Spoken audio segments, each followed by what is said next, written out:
Hi friends, ఈరోజు మనం వంకాయ పచ్చిపులుసు నేర్చుకుందాం. ఇది బాగా కాల్చుకుందాం స్టవ్ మీద పెట్టి.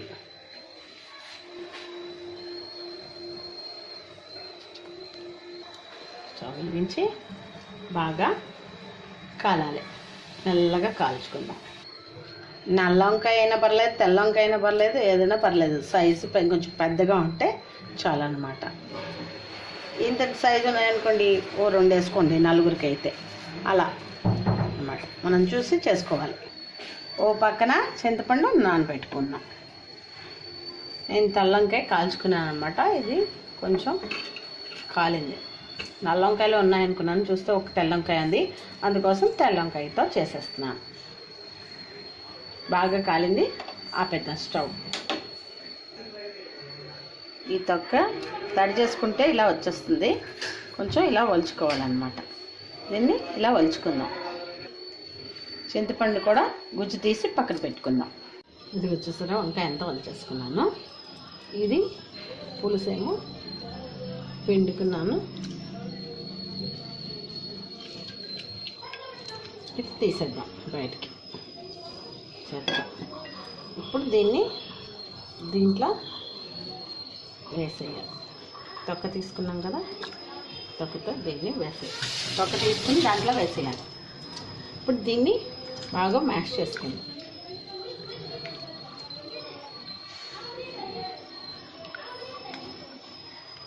సరే, మ్యాష్ అయిపోయింది. దీన్ని పచ్చి పులుసు ఎందుకంటారంటే, మనం ఉడకబెట్టమన్నమాట. స్టవ్ మీద మళ్ళీ కాల్చుకున్నాం కాబట్టి, ఇంక ఉడకబెట్టాం కాబట్టి దీన్ని పచ్చి పులుసు అంటారు. పచ్చిగా ఉంటుంది కాబట్టి. ఓకేనా? ఇప్పుడు దీంట్లో పోపు వేసుకుందాం. ఇప్పుడు మనం స్టవ్ వెలిగించుకొని ముక్కుడు పెట్టుకొని నూనె వేసుకున్నాం అన్నమాట.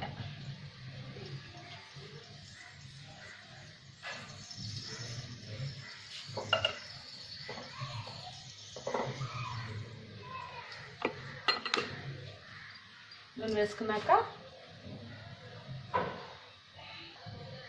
ఇంట్లో ఆవాలు,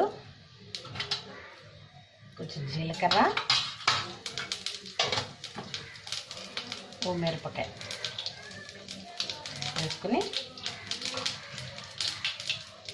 చిటపటలు ఆడిన తర్వాత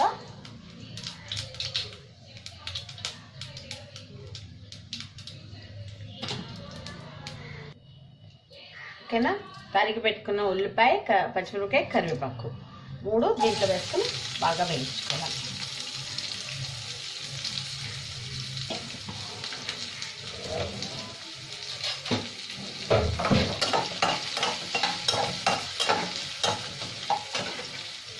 ఇందులో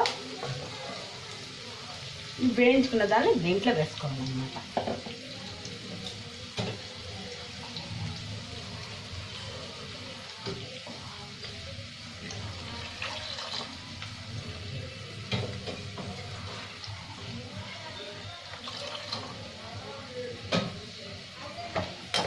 ఇది కొంచెం బాగా వేగనిద్దాం ఉల్లిపాయ. ఇంతట్లో మనం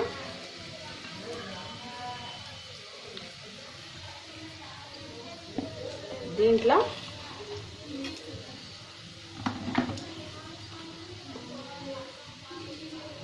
ఉప్పు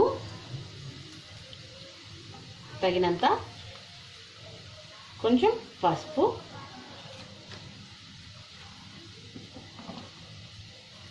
వేసుకునే వాళ్ళు కొంచెం పంచదార కానీ బెల్లం కానీ మీ ఇష్టం, ఏదైనా వేసుకోవచ్చు. నేనైతే బెల్లమే వేస్తాను. బెల్లం చిన్న ముక్క. ఓకేనా? ఇప్పుడు దీంట్లోనే కొత్తిమీర కూడా వేసేయాలి. పచ్చి కొత్తిమీర, కొంచెం కొత్తిమీర కడిగి పెట్టుకుని కొత్తిమీర వేసేస్తే ఇవి వేగగానే దీంట్లో వేసేయడమే. ఉల్లిపాయలు అవి వేగగానే దీంట్లో వేసేయడమే. ఇది వెచ్చి పెట్టుకోకలేదు, చెప్పాను కదా. పచ్చి పులుసు పచ్చిగానే ఉంటుంది. అంటే పచ్చిగానే ఉండడం అంటే మనం వంకాయలు అవి వంకాయని కాల్చుకున్నాం, ఉల్లిపాయలు అవి వేయించుకుంటున్నాం. చింతపండు పులుసుని ఉడకబెట్టాం అనమాట, అందుకని పచ్చి పులుసు అయ్యిందనమాట. ఓకేనా? ఒక్కొక్కళ్ళు ఒక్కొక్క రకంగా చేసుకుంటారు. మేము పచ్చిపులుసు ఈ విధంగా చేసుకుంటాం అన్నమాట. అది ఈ మెథడ్లో చేసుకుంటాం. మా బామ్మల కాలం నుంచి అమ్మమ్మల కాలం నుంచి ఇలాగే వస్తుంది ఈ పచ్చిపులుసులో.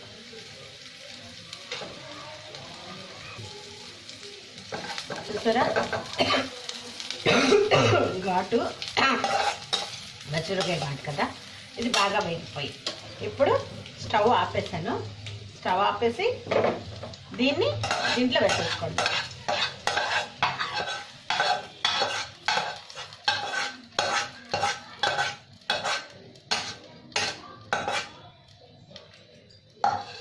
అంతే, పచ్చిపులుసు రెడీ. ఇలా తయారు చేసి టేస్ట్ చూసి చెప్పండి. ఓకేనా? ఈ వీడియో కనుక మీకు నచ్చినట్టయితే లైక్ చేయండి, షేర్ చేయండి, కామెంట్ చేయండి, సబ్స్క్రైబ్ చేసుకోవడం మాత్రం మర్చిపోకండి. Thank you for watching.